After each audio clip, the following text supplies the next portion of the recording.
We're going to try this again. We're going to try this again. Waiting for Renaldo to come on board. How y'all doing this afternoon? I have an opportunity to have a conversation with a renowned author. Y'all should benefit from this. Y'all should really benefit from this. Getting ready to have a conversation with a renowned author because I'm working on becoming an author myself. So I think it's important. I think it's important to go ahead and there he is. Okay, we're gonna get you on. Boom. Bring him to the camera. Wait a minute. They're saying that I can't bring you on, Renaldo. They say I can't bring you on the broadcast. I don't understand. It says can't bring Renaldo on camera. They can't join your broadcast at this time. I gotta see why that is. That's not good. That's not good.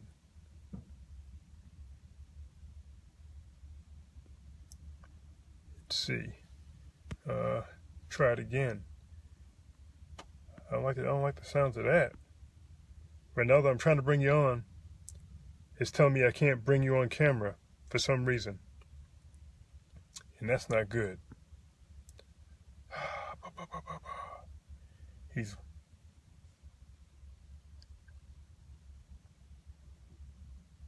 trying to bring you on, I see that I can bring you.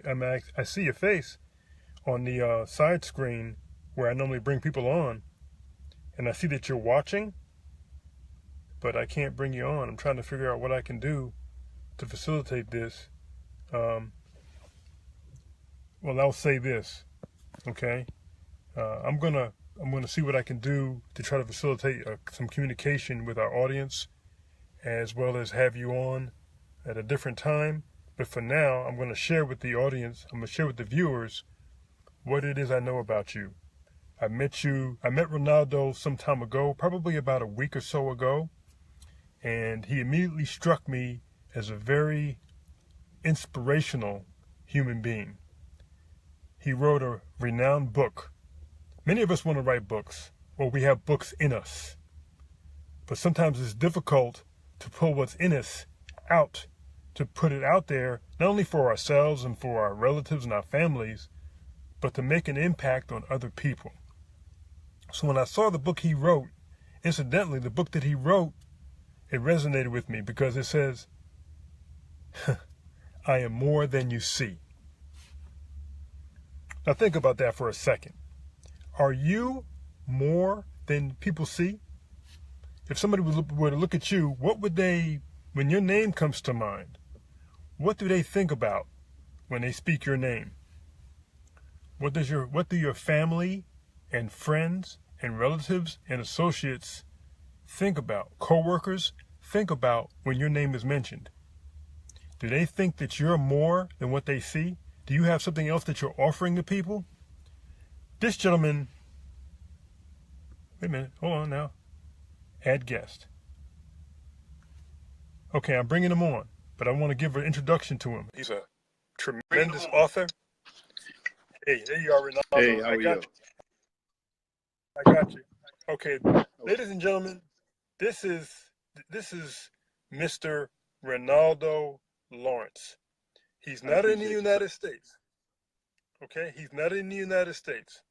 And like I was saying, I met him online from afar, basically through Breathe University. That's an entity that was created by Dr. Eric Thomas.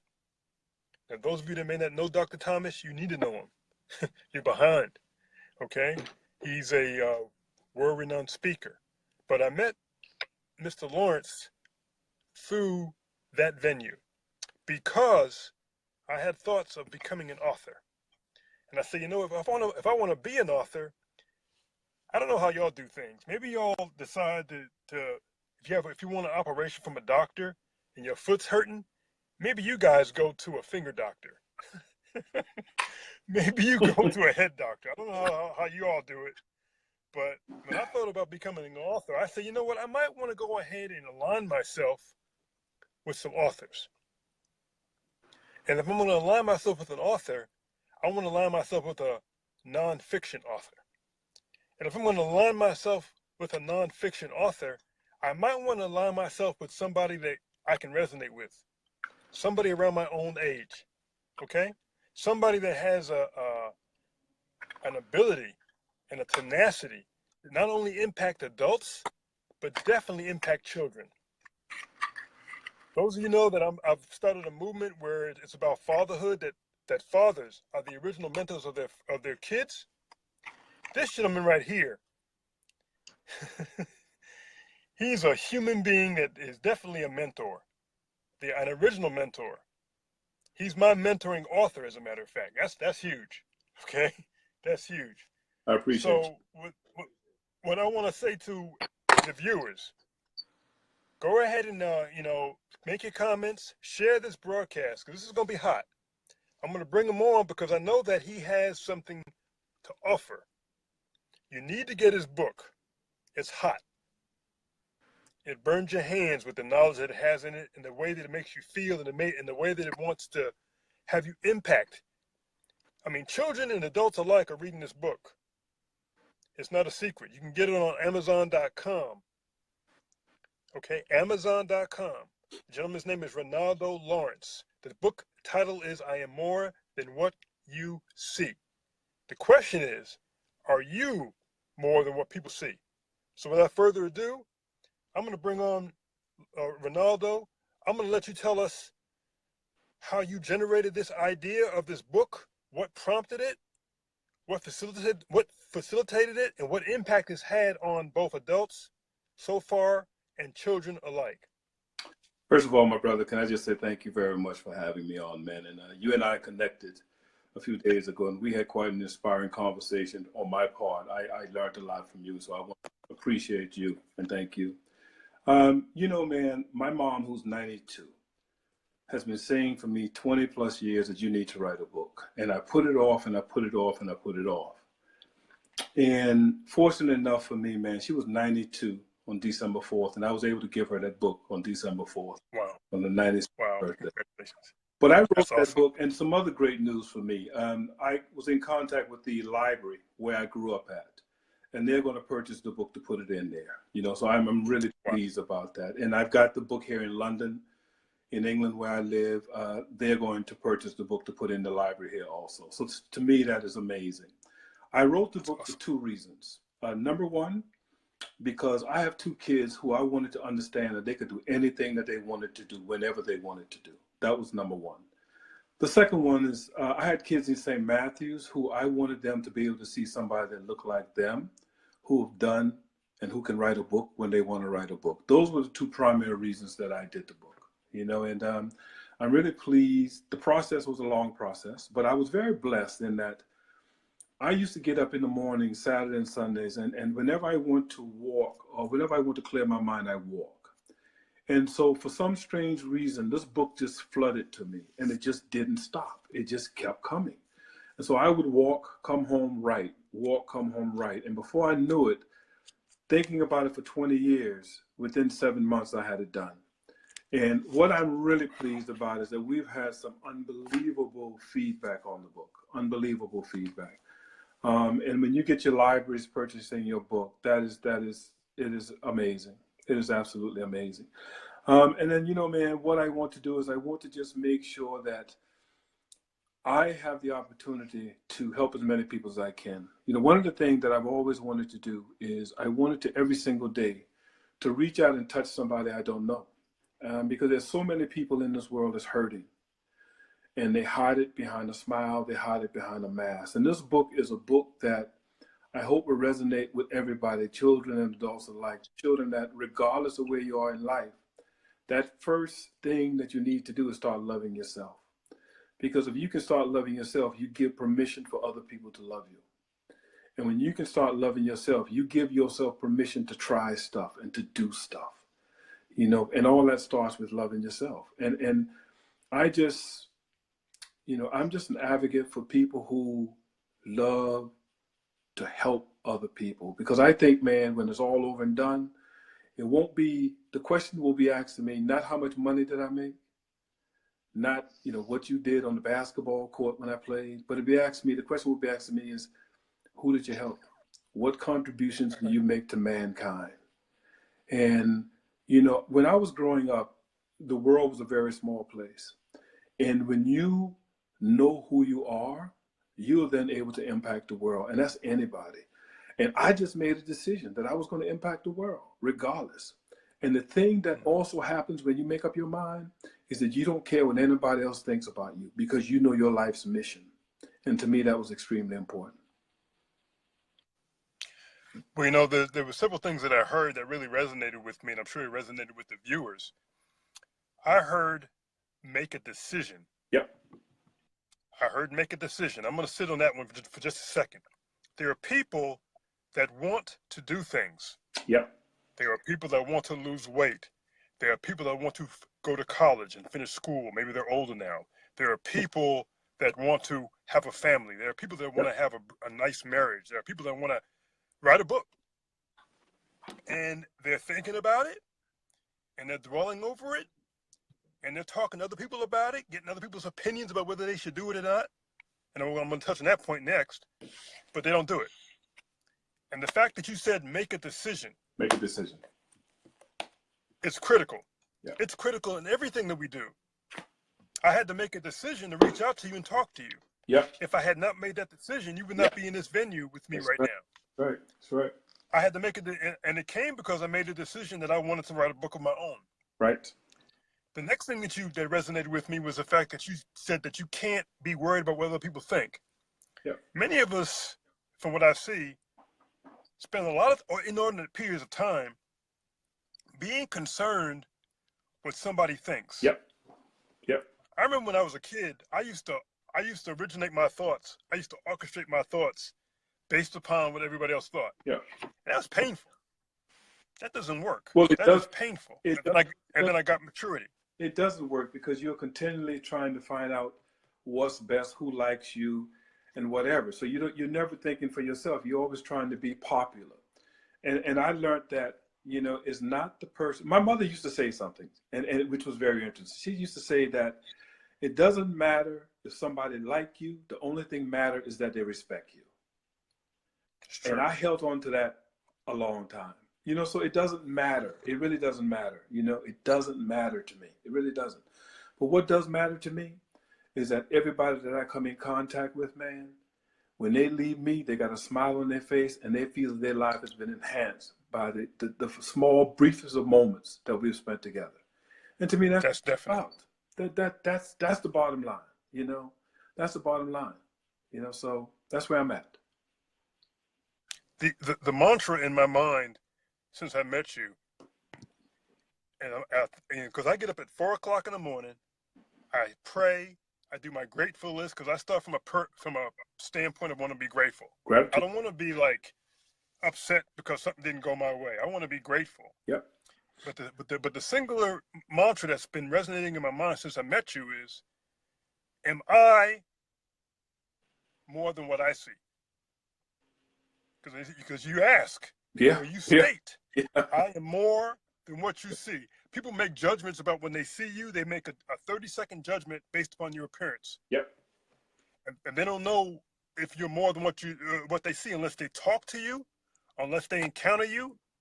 But I can say that beyond the shadow of a doubt, once they read your book, once y'all go to Amazon.com and pick up I Am More Than What I See by Renaldo Lawrence, you will definitely know that he's more than what he sees, what you see in him.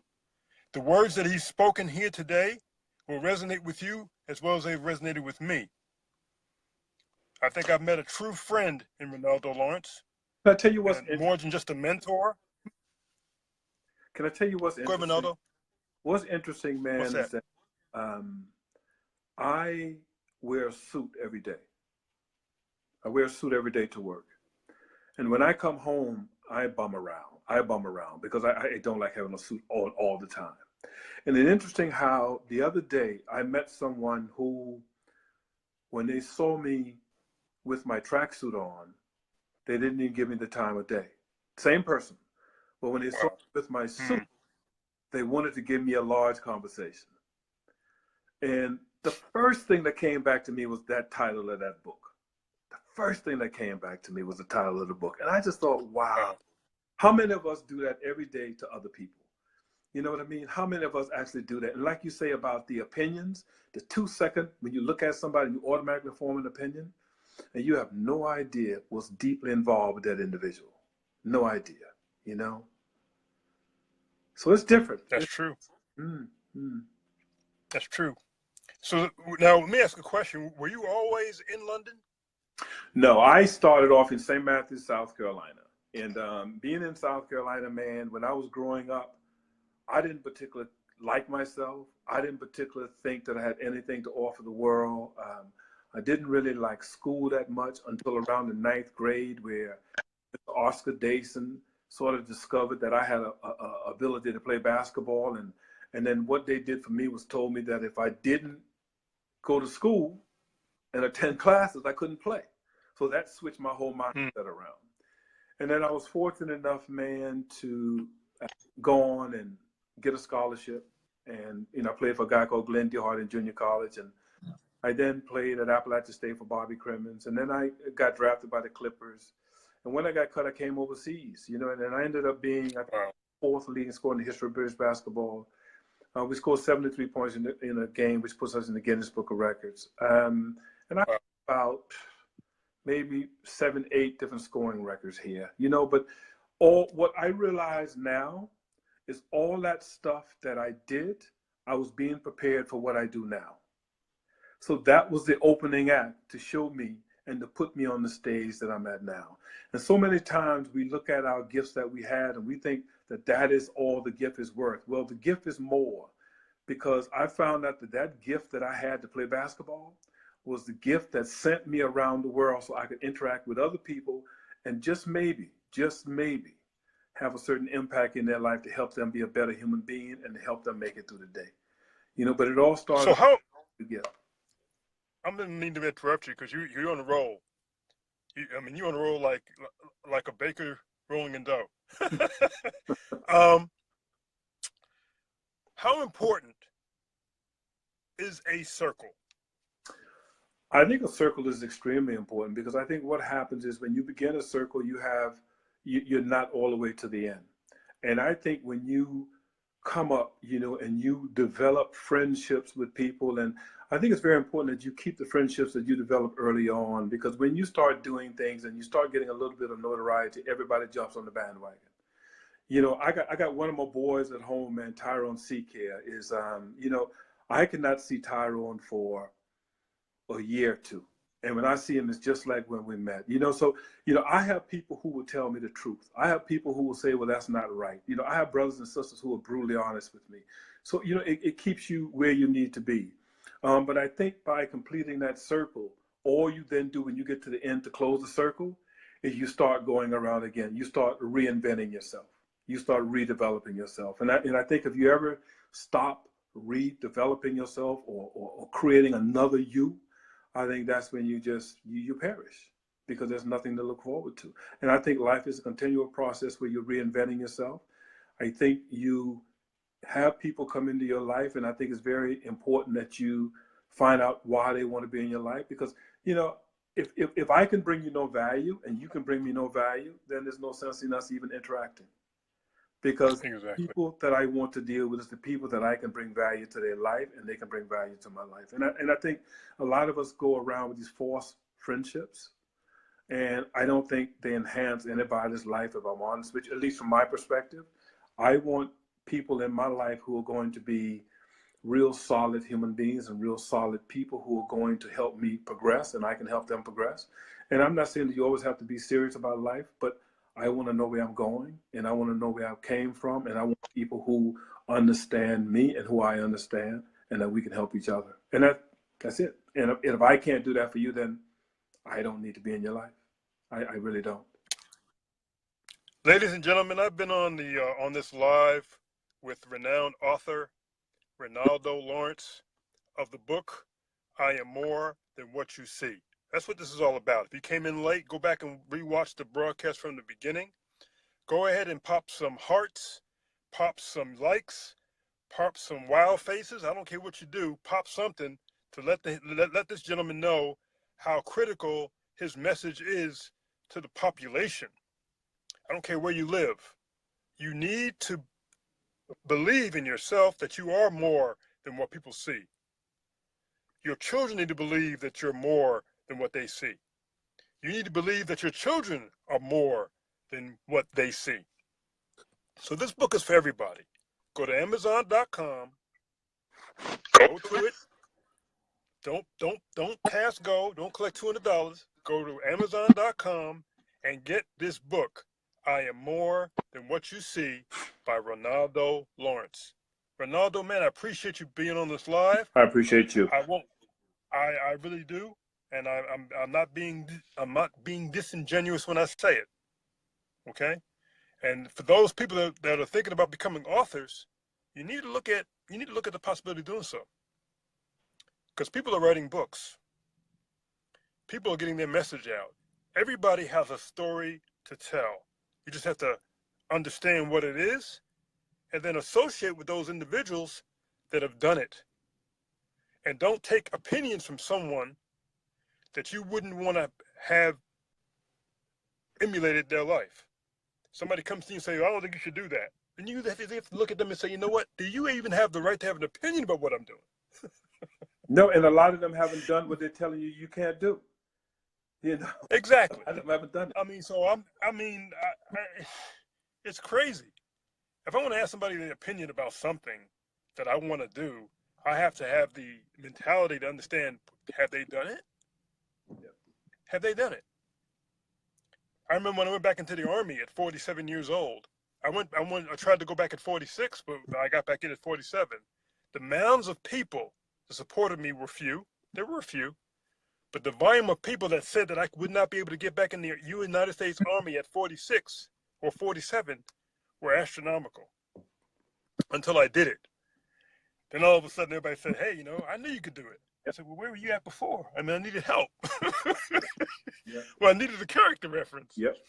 But, you exemplify the fact of being more than what you see based on what you shared today. And folks, go to Amazon.com, pick up that book, get it in your library, read it, use it. Don't just read something and not use it.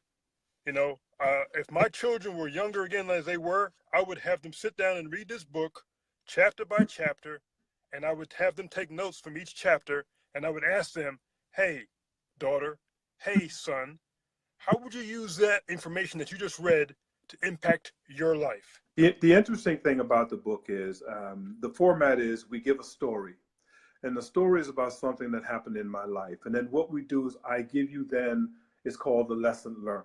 So what did I learn from the story that will impact somebody else's life? And then at the end, we have questions, which you can then read the question and make the story and what I've learned, may have that used as a reflection on your life to see what can possibly help make you better. Stories, a lot of the stories are funny, they're very serious, some of the stories, but what they are is they're real stories. They're not made up stuff. They're real things that happened to my life. Like for instance, the time my mom tore my behind up, and, for setting a field on fire, trying to show off, so stuff like that, man. And if I could just say one thing to you, and it is this, that every single human being on this planet has an amazing story to tell. But the problem is they don't believe it. They don't believe it. And they don't believe that their life is worthwhile telling. But everybody's life who I've ever sat down and talked to has a story worthwhile telling. But it goes back to that one thing. Are you going to do it? Or you're going to talk about it? Your choice. I made mine. You certainly did. And with that in mind, ladies and gentlemen, we're going to end this broadcast. I appreciate you. Please go back and rewatch it. Renaldo, thank you for your time. My pleasure. And we'll talk to you when we talk to you, my friend. Yes, sir. I appreciate you. All right, buddy.